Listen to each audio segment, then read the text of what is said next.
There's a quiet kind of weight we carry, hidden not in our hands, but in our homes. You might feel it when you open your closet and see clothes pressed so tightly together, yet somehow feel like there's nothing you want to wear. Or when you glance around your room and notice things sitting in corners, untouched, forgotten, but still there. A drawer filled with just in case, a shelf that never quite stays tidy, a cabinet that resists being closed. I used to think these things didn't matter, that as long as my home looked fine on the outside, everything inside, both in my rooms and in myself, would be okay. But I was wrong. Today I want to share 7 quiet truths about clutter and keeping things. Truths I wish I had known sooner. They come not from trends or rules, but from lived experience and the quiet wisdom of Japanese minimalism, a way of living that treasures space, presence, and peace more than possession. You won't hear shouting here, just a soft voice, some gentle questions, and perhaps a new way of seeing your home. If you've ever felt tired just looking at your stuff, if you've wondered why your mind feels cluttered when your room does too, then I invite you to stay. Because maybe, just maybe, letting go of some things on the outside might help you breathe more easily on the inside. Let's begin. 1. Even cheap things become expensive if we don't use them. There was a time in my life when I believed I was being wise with money. A sale sign would catch my eye. 70% off. Buy one, get one free. And I would feel that little spark of victory, as if I had outsmarted the system. I would bring home a new shirt, a second set of kitchen tools, another notebook with beautiful paper I might use one day. It felt like I was saving money. But what I didn't notice then was this. I was also collecting a quiet burden. The shirt stayed in the closet, tags still hanging. The second set of tools ended up behind the drawer, never touched. The notebook joined the others in a pile, perfect, unused, waiting. None of it was expensive. That's what made it easy to justify. It's just $10. It might be useful later. I'll figure out a way to use it. And yet, those things sat still. And with each still thing came still energy. Stuck energy. Like stagnant water in a stream that no longer flows. Over time, I began to see that the cost of something isn't just the number printed on the receipt. It's not only about dollars and cents. The true cost includes the space it occupies, the attention it steals, the decisions it delays. Every object we bring into our lives becomes a part of the ecosystem we live in. And even the cheapest item, if unused, becomes expensive. It costs you space. Space that could be empty, restful, or open for something truly meaningful. It costs you clarity, because your eyes must scan past it each day. Your mind must process it, even if unconsciously.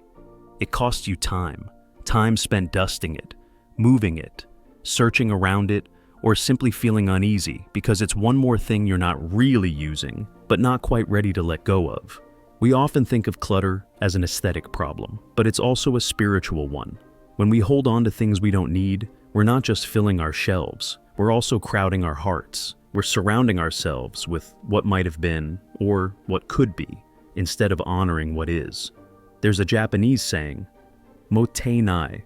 It expresses a sense of regret over waste, not just of things, but of time, potential, and life.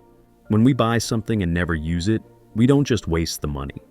We waste the opportunity to be more intentional with our choices. I remember a small bowl I once bought from a local market. It was beautiful.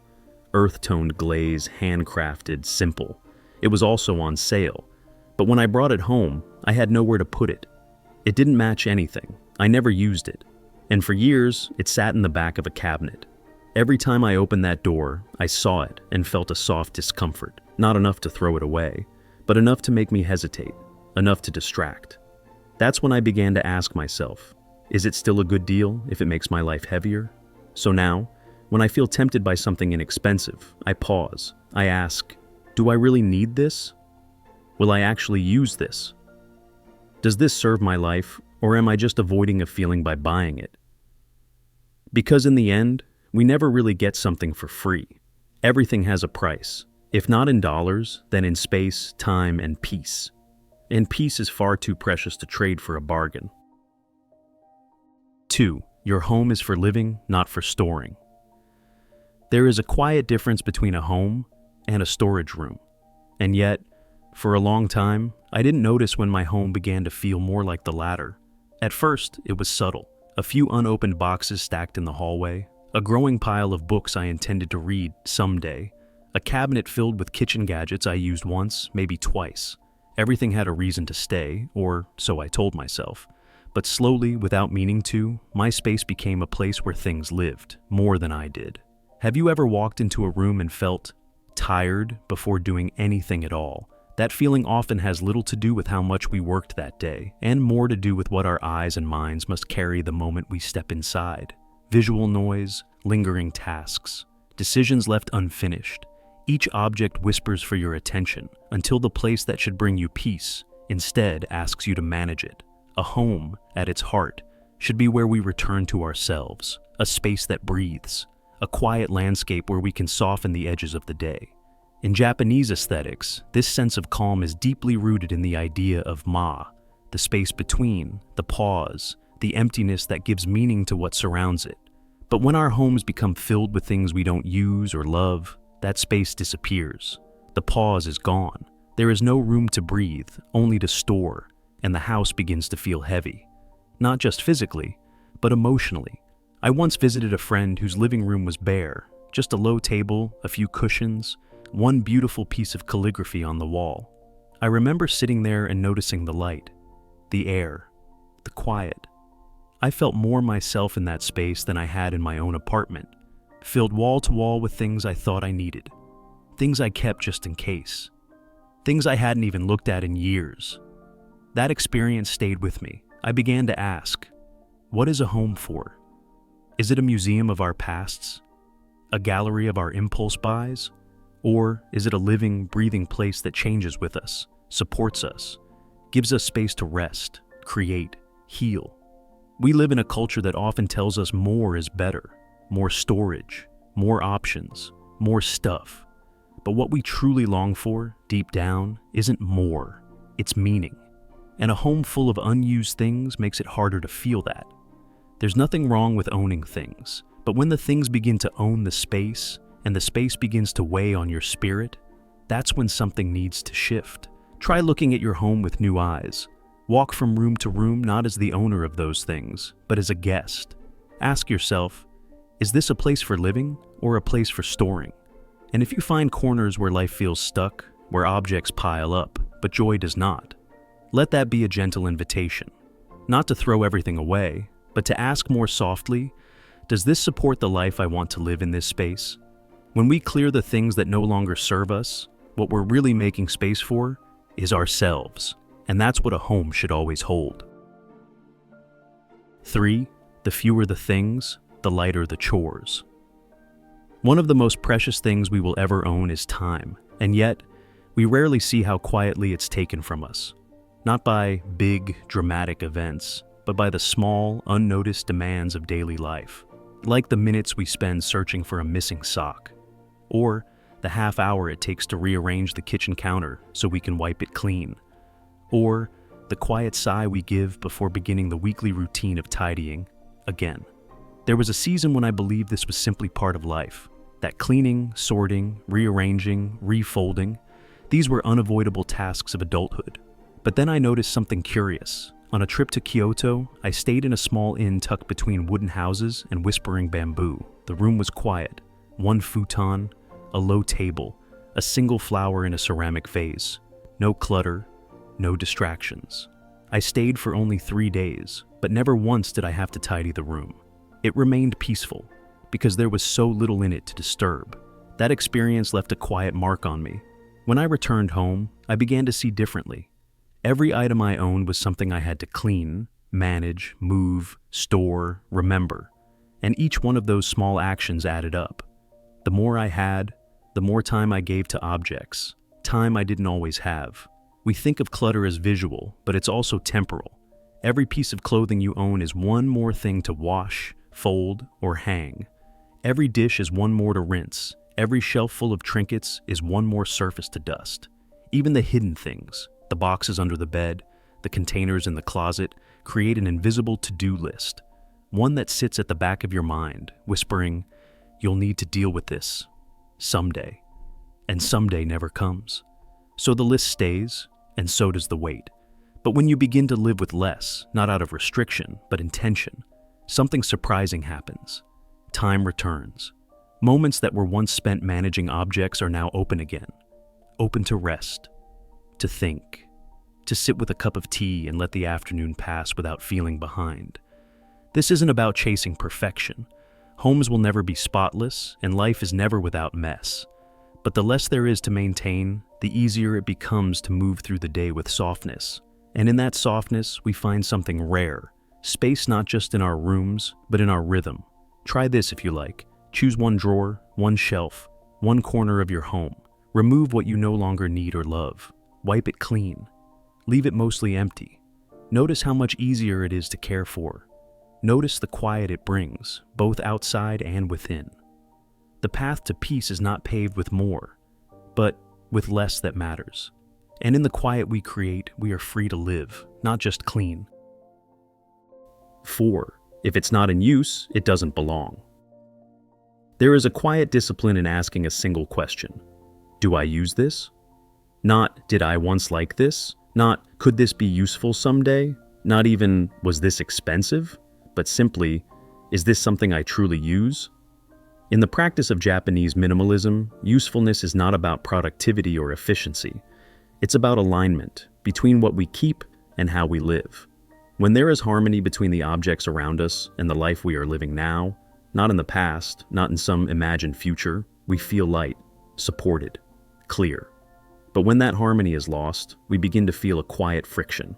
I used to hold on to many things I didn't use. A fancy blender I bought when I imagined myself making green smoothies every morning. A pair of shoes I wore once to a wedding, still wrapped in tissue paper. A stack of blank journals, each waiting for the right moment to be filled. They weren't bad things, but they didn't belong to the life I was actually living. And every time I opened a cabinet or drawer, I could feel their presence, like small reminders of intentions unfulfilled. They whispered stories of who I thought I should be, but I wasn't that person. Not yet. Maybe never. So I began to let them go. One by one, I asked the question, do I use this?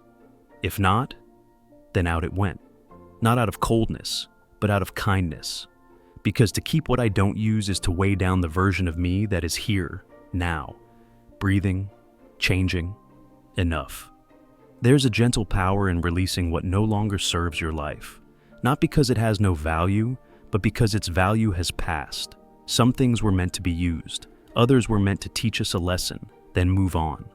And when we release those objects, by donating, gifting, repurposing, we are not throwing away. We are passing forward. We are trusting that someone else may need what we no longer do. The space that's left behind isn't empty. It's honest. It holds room for presence, for clarity, for what truly matters. This is not always easy. Sometimes, we attach meaning to things that have long stopped being part of our story. We think, but this was a gift, or maybe someday I'll need it. But the truth is, the present moment is the only place we truly live, and our homes should reflect that. Try this gentle practice. Walk slowly through your home. Let your eyes rest on each object. And ask, not with judgment, but with curiosity, is this something I use? If the answer is no, give yourself permission to release it. What remains will be enough. Because when we choose to keep only what supports our lives, when our homes are filled with things that we use, love, and honor, we begin to feel at home within ourselves too. 5. Just-in-case items often stay forever unused.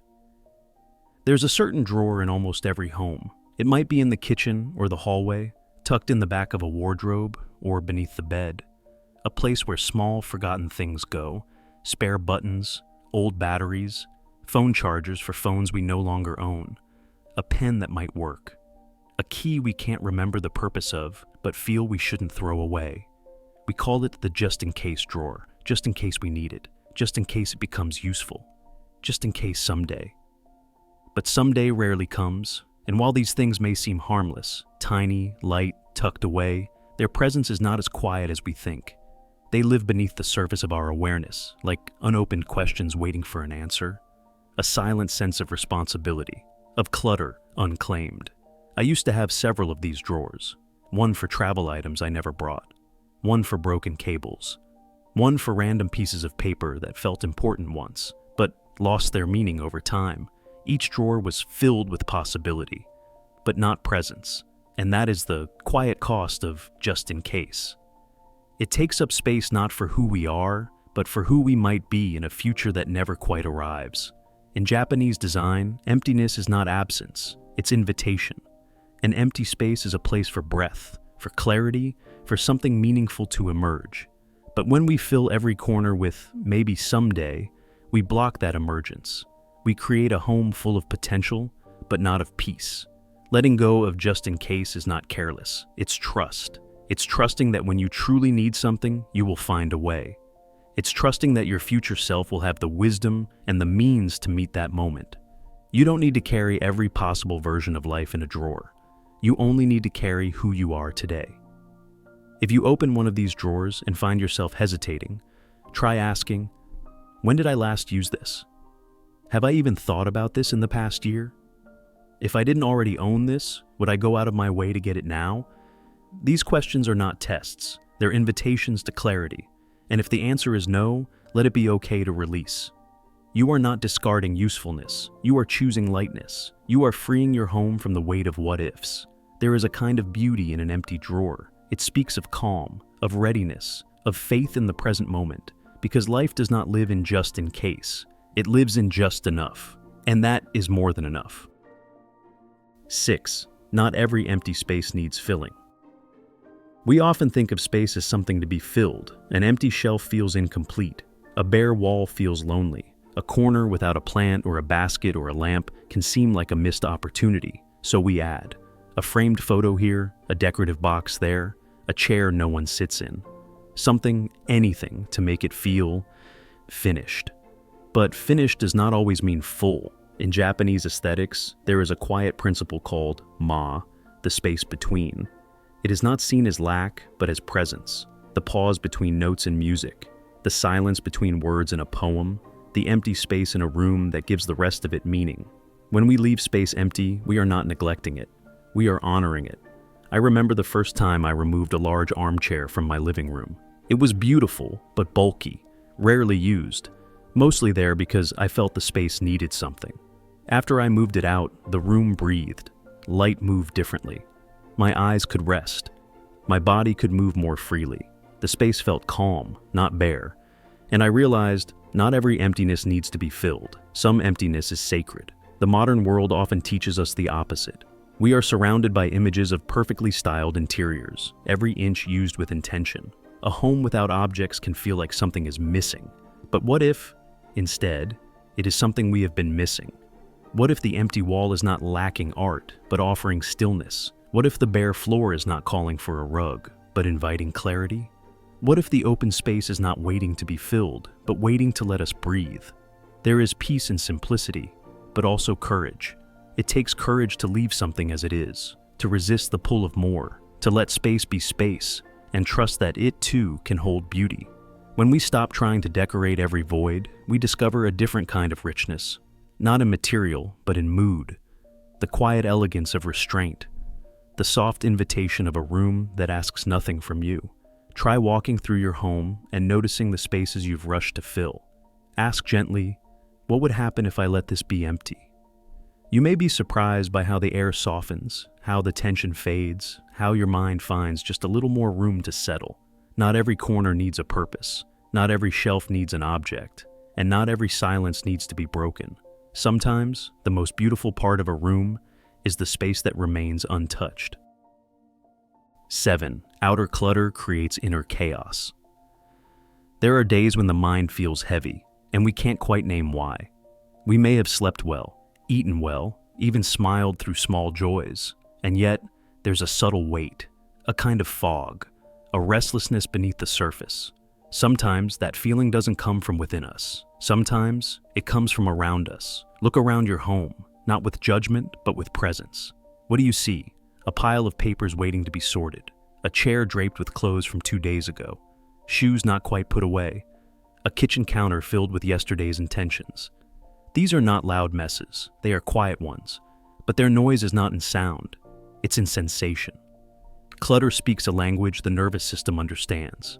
Every object out of place becomes another signal to the brain, a task unfinished, a decision not yet made, a reminder of something waiting. We may not be aware of it, but our minds are. Science has begun to confirm what many have intuitively known: clutter increases cortisol levels, the hormone linked to stress. It reduces our ability to focus. It quietly chips away at our sense of control, our capacity to rest, our clarity of thought.